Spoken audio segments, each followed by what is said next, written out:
with this first episode, it was very like straight to the point. Girl, episode, I think was it episode 3 or 4, the juiciest, spiciest stuff. Ooh, that was spicy up in there. Like, girl, love me some even days. What? Okay, let me stop. Welcome back. Hi. Okay, so hello and welcome. You're listening to the Whistledown Wine Down with Krystal and Mara, a podcast dedicated to our favorite verse in the multiverse, Bridgerton, from Shondaland Media, streaming on Netflix. This season is very different because we are going back in time. And so I feel like we should probably frame up a little bit about what's different, unless this is all covered in quick bread. Then I'll leave it to you, Mara. But I just kind of wanted to just mention Shonda's done it again, right? Like Shonda decided that she was going to come and just mess with our emotions one more time. And so I just wanted to kind of call out that we're taking a step back and we're learning about this character, Queen Charlotte, in this series, Queen Charlotte, a Bridgerton Story. And yeah, anything you want to add there before we get into it, Mara? It is an exciting time to be part of the Bridgerton universe. This is our first prequel of the Bridgerton universe, and how we learn a little bit more on how our universe was shaped. I think that that's a good enough teaser for me. I love it.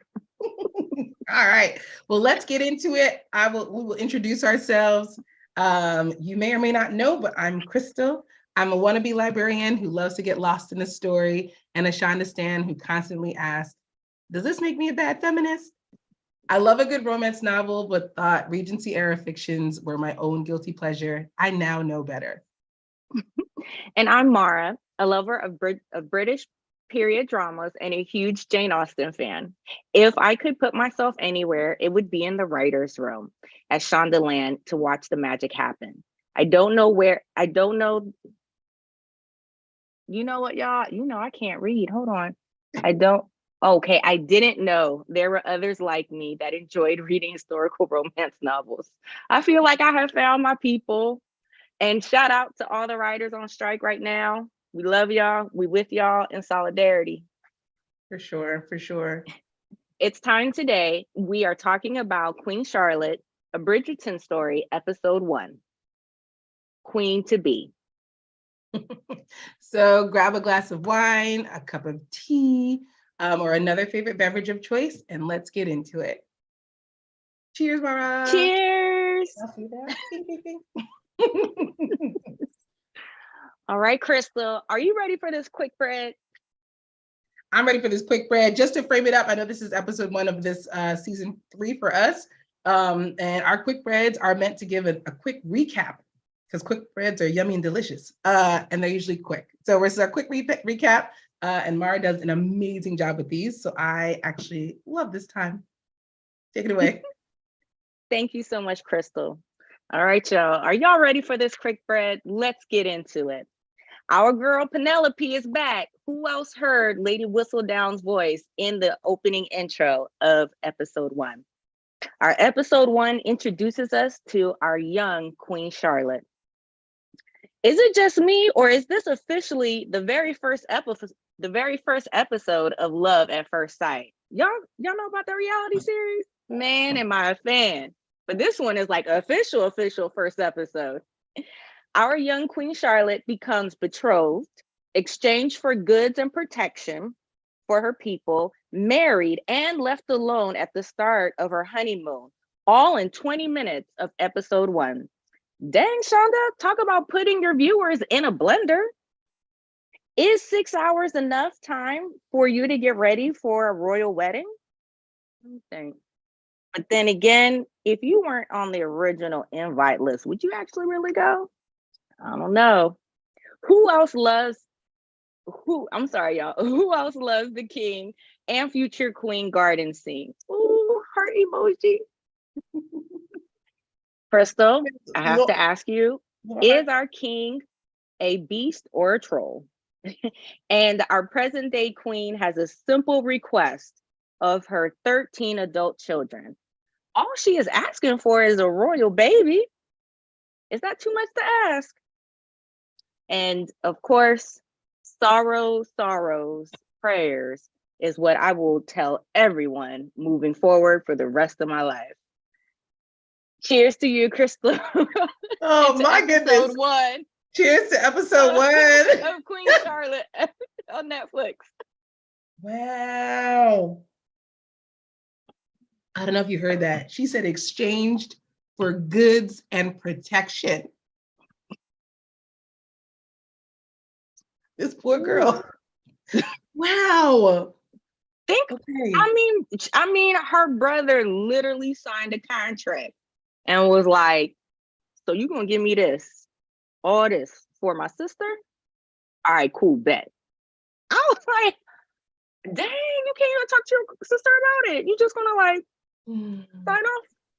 And we just writing blank checks nowadays, right? It was an immediate exchange. Because the thing I realized, I'm like, she didn't change her clothes. She literally, like, from the moment she walked out of there and this thing was signed, the next thing you see, she has her cloak on, she's getting in the carriage. There was no prep time. She woke up that day thinking she was going to take a walk by the lake or through the gardens. Mm-hmm. And they were like, no, you're going off to England. And wait, though, like, going off to England back then, we're talking about like a couple weeks of traveling, like horse carriages. What, they had 3.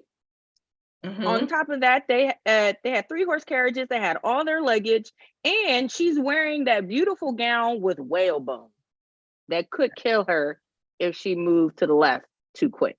Mm-hmm. Yeah, I'm assuming. I'm not sure where they stopped. If they were like local and then went, right? Because they don't, obviously we don't get that part of the story. But I'd be interested to know what happens, like where that kind of like in between was, where it's kind of like, all right, like we're on our way, and then it's kind of like, all right, stop. We need to like gussy you up before we get you in front of the royal family. Mm-hmm. Mm-hmm. But with that, I know we can go on for days. Let's jump into passing the scones. Passing the scones is a way for us to share some of our favorite tidbits from the episode. And so, Mara, I will pass it to you. What would you like to share? What was one of your favorite moments from this episode? I am going to give credit to the opening credits of episode 1 of Queen Charlotte. There was the beautiful montage of artwork that we saw, artwork and animation of the various scenes that we would be seeing throughout the episodes. The artist's name is Mandy. I believe it's Mandy Wykens, MandyWykens, and she, I believe, is the illustrator of the art that was shared in that opening montage. That little bit right there, it's kind of hard to describe because I definitely love art and I appreciate all that goes into it. But you can just see the love and the care to detail within the art that was produced for that opening montage. And I appreciate it. And of course, shout out to Chris Bowers. He's coming in again, taking over for the Bridgerton universe. It was so great to hear that he was back. Not only did he sign back on, but of course he was the musical director for all 6 episodes. So that was my little tidbit that I really, really love seeing. Oh, that's our favorite composer. Dang, I probably should have marked the ones that were my actual favorite moments. Where's my exclamation points? So one was definitely her leaving the same day, because I think I didn't realize that it was happening so quickly. But I think really it's just love and support to the threads, the costumery, the attention to detail. I think if you've been a fan of the Bridgerton universe and the Bridgerton shows, you've seen how pretty the clothing has been prepared, the sets, the design, all of it. And they've talked also about how they created essentially a fashion house in their creation of all of the items that they were, for all of the characters and all of the sets and everything. But I feel like, I don't know where they went to get the fabric for this round, but everything was like this amazingly embroidered. Like when people would walk in, I was just like, that is a nice suit. And now, like everything just looked like full and lush, and like it took time. So it's very shocking to just see that these are for scenes, right? And like, I don't know where this stuff goes afterwards, but I know in the past, I believe their budget may have been like 20 million per episode. They may have doubled that for this show, because yeah, clothing budget alone, phenomenal. I loved even just shoes. There's a scene where she lifts her dress to go down the stairs, and I was like, look at the shoe. Everything was just so well done. So I really liked that piece. And then the other part, I think that was another favorite for me, was just the fact that they knew how to do her hair. Like for me, it's the fact that when it was time to get her dressed, there wasn't a fuss made about them not knowing how to do her hair, which I think part of me was just like, oh, are they gonna mess it up? Like I was ready. This might be my own like hair trauma, right? I'm just like, oh, you're processing it. It's okay to process it. This is a safe space. So in that sense, it was just really nice to see. I'm just like, oh wow, like one, the attention to detail, because you're not gonna get these curls popping and just, you're not gonna wake up and it's there. Like you have to put work in to prep it the night before, put it together and all of those things. But I just appreciated how her ladies in waiting just came in and they knew exactly what they needed to do to get her ready every day. And so I really appreciated that it was just a fact of, we have to get this done. And there wasn't this, I think I expected that to be in there and it wasn't. And so I think that was like both a surprise and both an appreciation for it. So, yeah. I absolutely agree. In fact, one of my notes in here literally says, I know that in our past 2 seasons of our podcast, we've always given, high praise to our costume designers for the women, but for this episode, the men looked fine. I mean, capital FINE.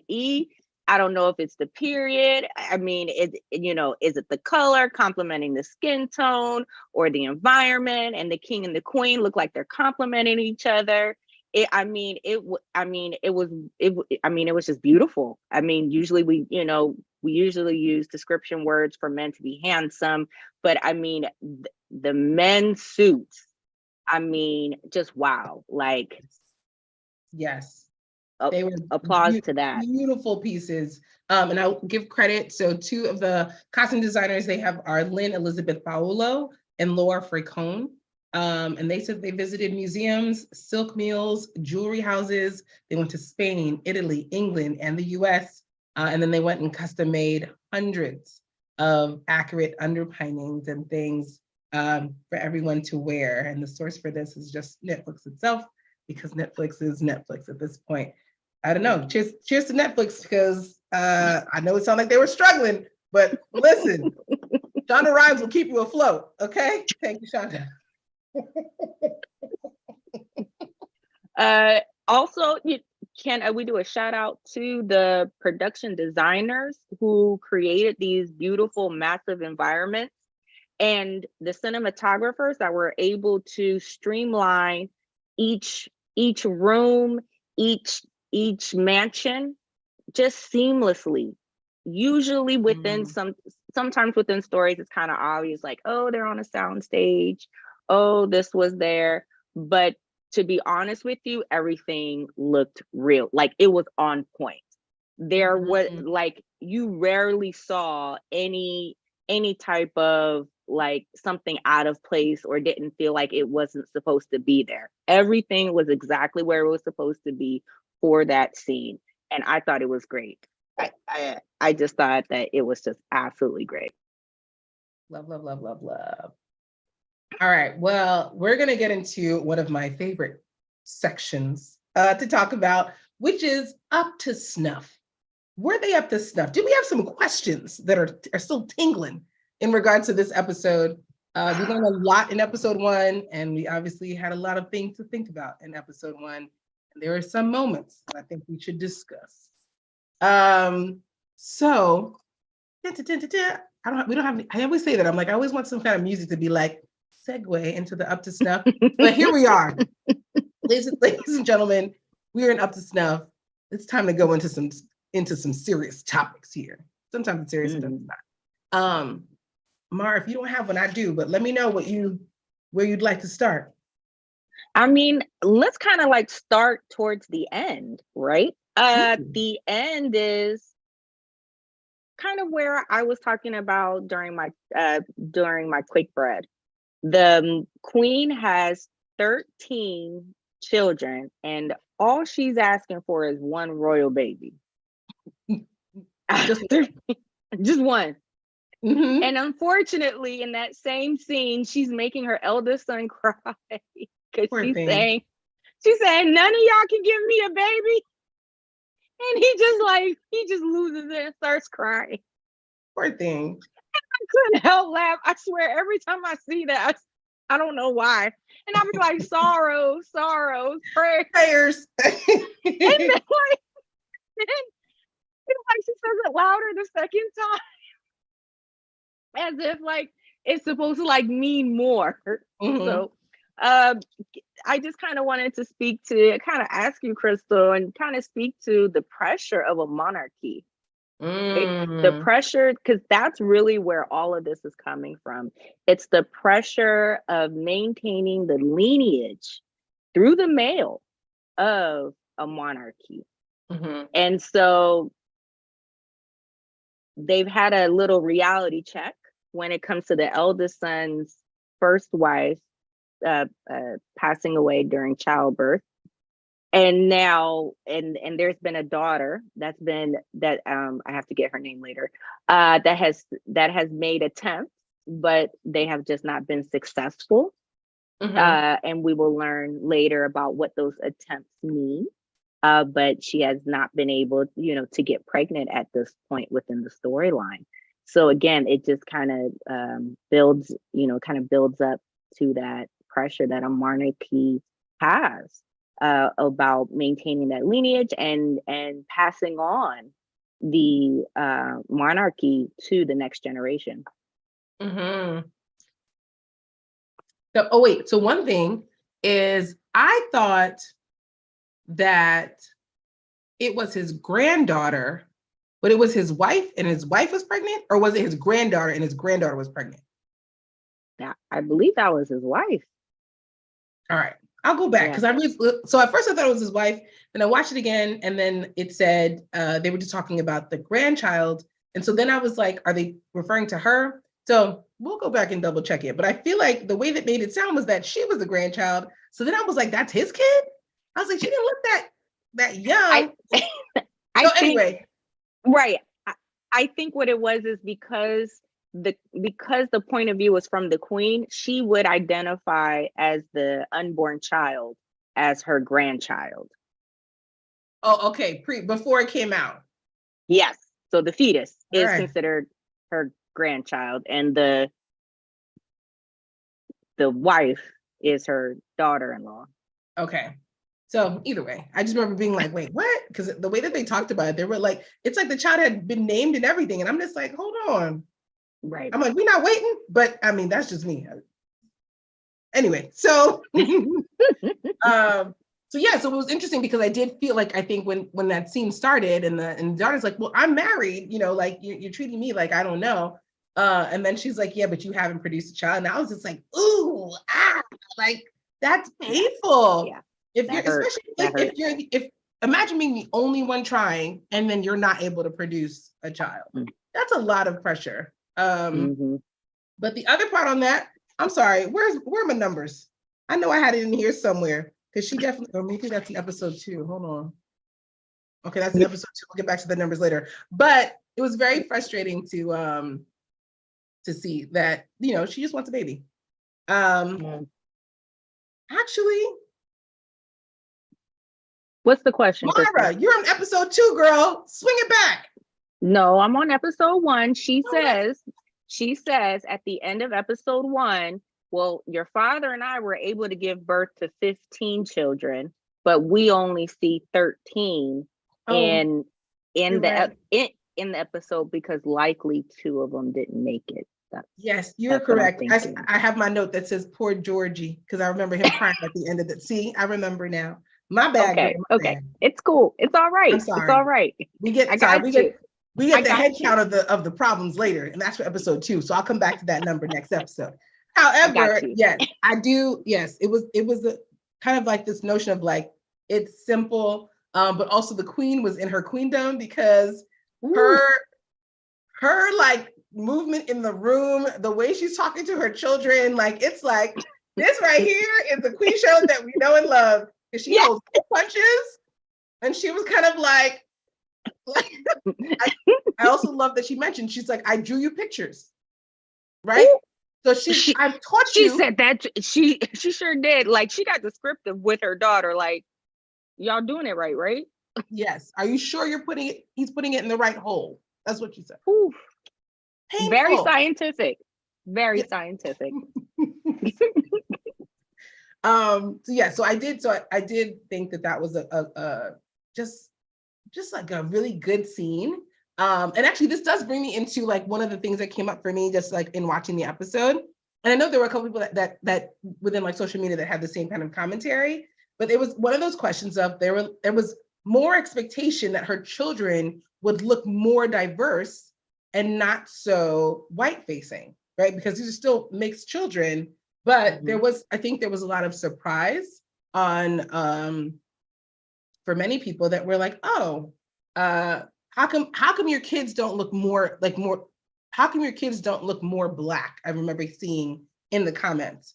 And I thought that was a really interesting point, right, to be made, because I know even for me watching it, I was like, I was like, I think I also expected to see more of the diversity in her children, which is just my own kind of like thought. But when we get to the color piece, what really comes back to is the moment when the Dowager Princess licked her thumb and smudged the future queen's face. I think that Shonda Rhimes and her people really appreciate making you cringe and uncomfortable. Because when it happened, I was like, excuse me? And also, did anybody else notice that? Because right before she does this, she goes in. I'm sorry, this is all I could think about. This is all I could think about. But before she does that, she goes teeth.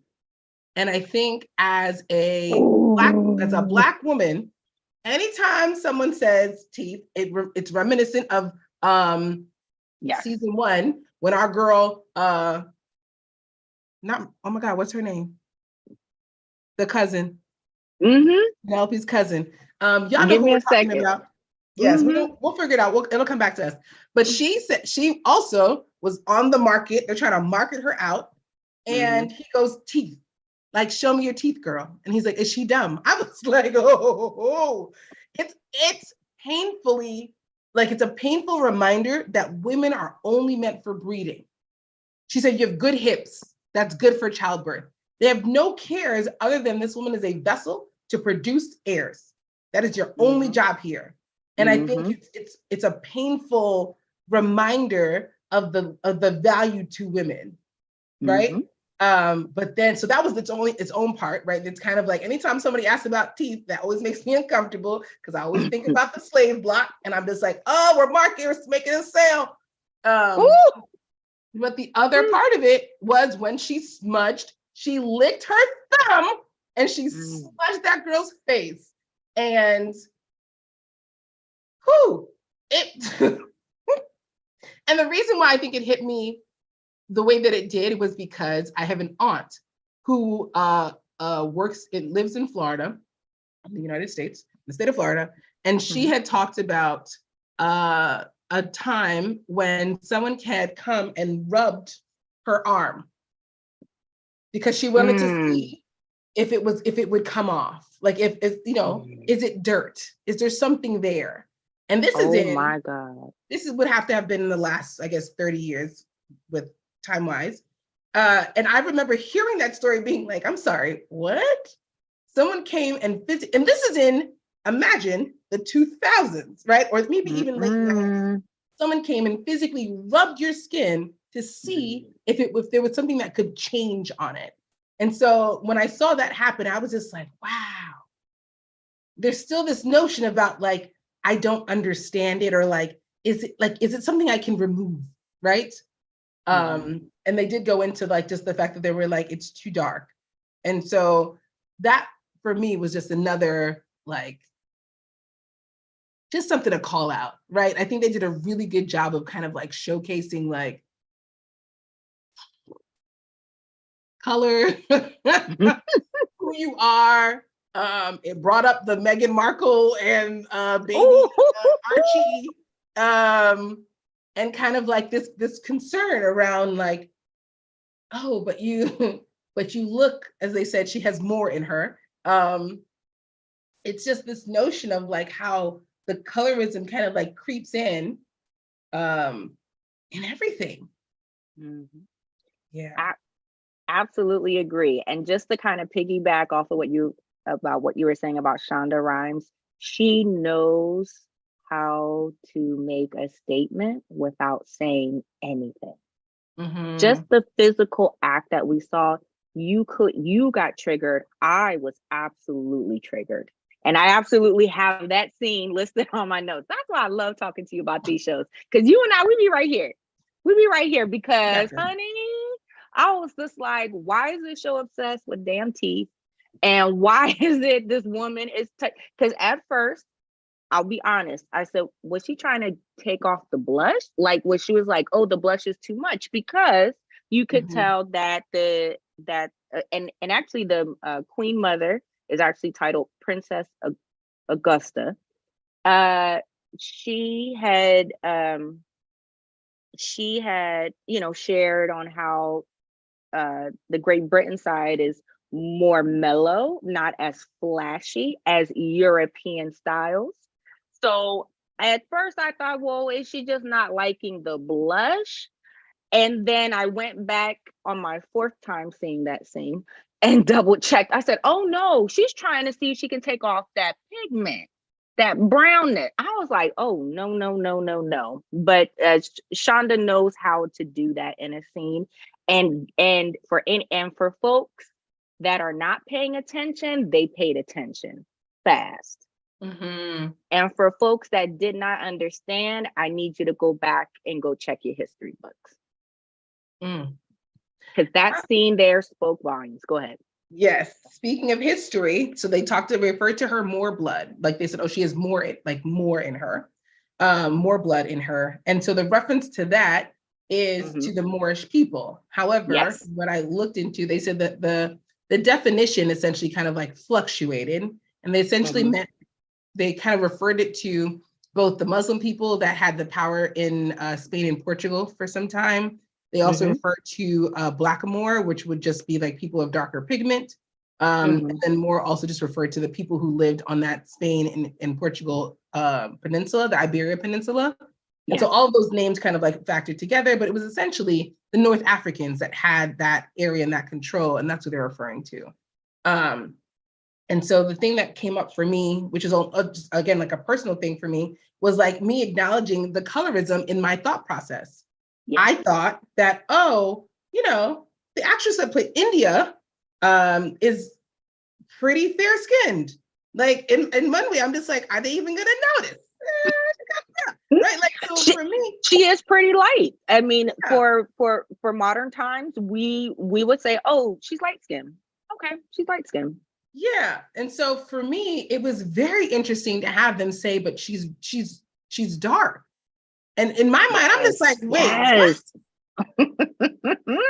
and so I think it helped me kind of like it helped for me like just pinpoint, like, even though I may see the color spectrum differently as a Black woman, and my own experience with colorism within our society, but then it's also recognizing that like it doesn't matter where you fall on the spectrum.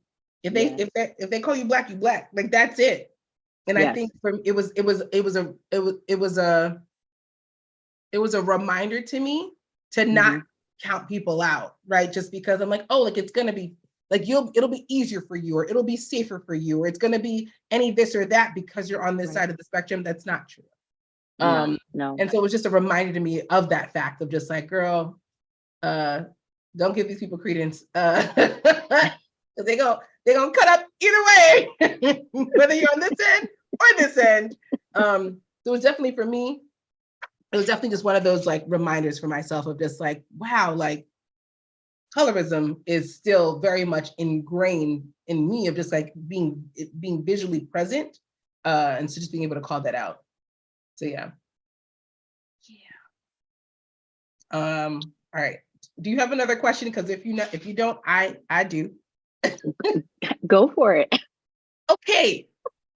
Why'd they do Agatha like that? Explain to me why they did Agatha Danbury the way they did it. What happened to sis? What happened? So we are introduced to a young Agatha sugar Danbury. daddy. She got herself a sugar daddy. What happened with that? Listen, okay, that's not fair. Not a sugar daddy. Ain't nobody looking for a sugar daddy before they're the age of 10. Okay? Stop. Why did they do her so bad? I'm like looking around. I'm like, wait, her bills are like, what do we miss? But go ahead. Oh, okay. So Mara said her bills are paid. Okay, Mara. It's okay if this man is 40 years your senior. It don't matter. I just want to know why they did her so dirty. My sister said the teeth. She said the teeth. It's like, why? Like, how they got a Jesus. Why? That scene made me cringe. I was like, oh girl, not only was he on top of you, he's going to take the teeth out. I know I'm taking the scene away from you. And then he going to tell her, oh, wife, you can lay with me for a nap. And then I got a surprise for you later. I'd be like, well, I don't want a surprise. It was a lot. I will say that. And yeah, so there were so many things. I think one of the questions that I had, or one of the reasons why like that I was a bit frustrated with this was, did they have, like, he could have been mean, cruel, misogynistic. He could have been like, just all the things. But why do they have to make him like grayscale and like aloof? Like, I think that's the part that made me like, why? Why do they have to do that to my girl? I know they wanted us to understand that she didn't like him, but they did him dirty. I really feel like they did him dirty. They didn't have to do him like that. I'm gonna leave that. That is my question. Why did they do him like that? You know what? We're gonna have to ask Shonda to come onto the show and ask her that question, because I am at a loss for words. And you're right. He could have been all these things, but here we are discriminating on his age. He was an old ass Black man. Like, why? Why? And like, he don't look like, he's not one of those like silver foxes, like fawn older men. Like, this man looked like he pushing 100. Like, he ready to hit 100 at any minute. Like, his birthday about to be next month. And I said, oh, sweet Lord, why? You know what? That question we're going to have to ask Shonda, because, I mean, call me vain, but too old for me. Okay. Too old for me, sis. Too old. And plus, I'm trying to be careful because I am in the middle of reading the book. So there is more information to share with you, but I will wait to share that information later on in our next couple episodes. So that's a little teaser. Okay. Y'all gotta come back for the tea. You got it, because the book is a doozy. The book definitely helps out with a lot more information and understanding the complexities of their relationship. I like it. Ooh, yes. Ooh, I love a look good. Look. You see me? There's my librarian glasses. Oh, I'm wearing them. Okay. So there's all right. So I have another scene that's this like is top marks for scenes. But before we get into that, I wanted to ask you, which like at what moment in this show, or in this episode, I should say, did you feel like you were seen? So I know that when we started this podcast, realistically, it was because we watched the first season of Bridgerton, and for the first time, we saw ourselves in this space that we've been in for years. So I'd love to know what scene for you, or what moment for you was a moment where you're like, I felt included in this show. That's a great question. And how I would answer that is actually twofold. There's actually two seasons. And one of them was, of course, it includes the garden scene. I love the garden scene. And when we see Queen Charlotte,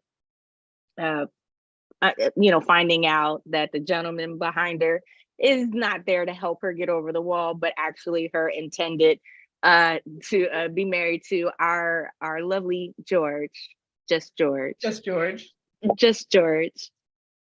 And one of the interesting things is that Queen Charlotte is just straight up asking away these questions, sharing her concerns, and she's being truthful. She's like, I don't really care about looks, but the fact that I don't know if you are a troll or a beast, that's where I'm having the issue. And I felt as a woman seen, because that's exactly my thought process. I have these questions, and yes, I would like to know why, because this is just how my mind works. In order for me to make a better informed decision about me and mine, I would like to know all of these things. And I've also been told that I have a smart mouth. So I love that part about Queen Charlotte. She's got them zingers, she's got them comebacks. And I absolutely appreciate that individuality about her. But the one that I really think of is with all of this beautiful, head, tiara on, when she's right before she's about to walk down the aisle to marry her George, she has this split second of insecurity. And you can tell that she is trying to show a good face. She's trying to show that not the 60, 80 sets of eyes on her. She knows you guys are all on her, and she's trying to show that great face, but she shows that hint of insecurity no matter what, but then she still moves forward. That part I felt seen as a woman, because I do feel like that sometimes. I do feel like when I put on my armor, and when I say I put on my armor, it can be the attitude, it could be the makeup, it could be the clothes, it could be the right mindset. And I have that one moment before I step out the door to enter the world. I have that one quick moment of, oh my goodness. And then I say, you know what? Let's do it. And I just go forward for the day. I felt seen in that way as a woman. That was these are my little heart. That was so pretty. Tell me about yours, Krystal. Tell me a moment that you felt seen within this episode. So for me, it was her afro at the wedding. So it's the fact that her final look was fully herself. It was beautiful. It was well done. It was a truthful look. I feel like it was its blackness in like its fullness, and just like the fact that it's not flat and laid down. Like it's when we talk about Black hair, and the fact that Black hair like reaches to the sky, like your hair is meant to like defy gravity. And so for me, seeing that as her look for her wedding meant a lot, because culturally, when you get, my family's Catholic. So when we have your first communion, in Haitian culture, you have to straighten the hair. Like there's no like braids and this and the third. All the girls get their hair straightened. And this is obviously during my time, right? Because things change over time. But in that time frame, like all the girls, it was time, like you got your hair straightened before that event. There was no such thing as like afros and cornrows and all this other stuff. There was this dynamic of like, when your events are formal, you have to do your hair a certain way. And even recently, a friend of mine told me about a wedding, and the prescription for everyone was, again, something specific that was really more European facing, Western facing, in the sense of it was very straight. It had to be, there's a certain way that formal is allowed. And so it's that depiction of like not feeling that there was a need to conform in some way for this formal event, and that she showed up as herself. And she also changed her gown, right? The gown that she wore was the gown she wanted to wear, that was ostentatious and bigger than I guess the settled English simple look. And so I just love the brashness of it, and just like, I'm showing up as I am. And like you said, like, she's still uncertain. She's still scared. I think one of my favorite scenes in that full, I guess my favorite shot in the scene is the fact that we get to see her out of focus, looking at her brother in concern, right? Because she's looking for a way out, even though there's no way out. And the last thing I'll say in that regard is this idea of choice, right? In the beginning of the episode, her brother says, "We had no choice." Her brother also says, like, that Charlotte cannot make decisions. Like, I've given you like free range, but you cannot make decisions. Like, we're not turning around. None of this is happening. I've made the choice. You have no choice. And then also, we had no choice in this, right? And then we switch to the garden scene where George says that Charlotte is deciding, and he says that you get to choose. He gives her the right to choose in that moment. And that was a big thing. That was a big difference. And I think that's another reason why we see her show up the way she showed up, in her choice of dress, in her choice of hair and appearance. And I think that made the biggest impact to me, was just like her showing up in that way. So yeah. Wow, that's great. I actually had kind of like went over that, because I actually kind of saw it a little different, because I'm glad that you said it that way and that you presented it that way, because at first I really thought that, again, she's stuck without a choice.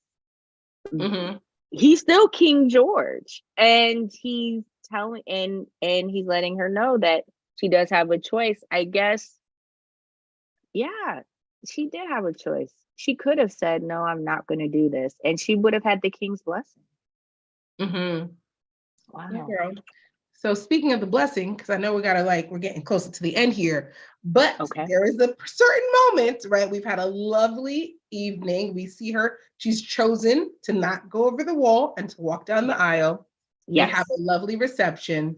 I love it. And then love that reception. Did you see them dancing and stuff? Did you see the hand? He didn't want to let her go.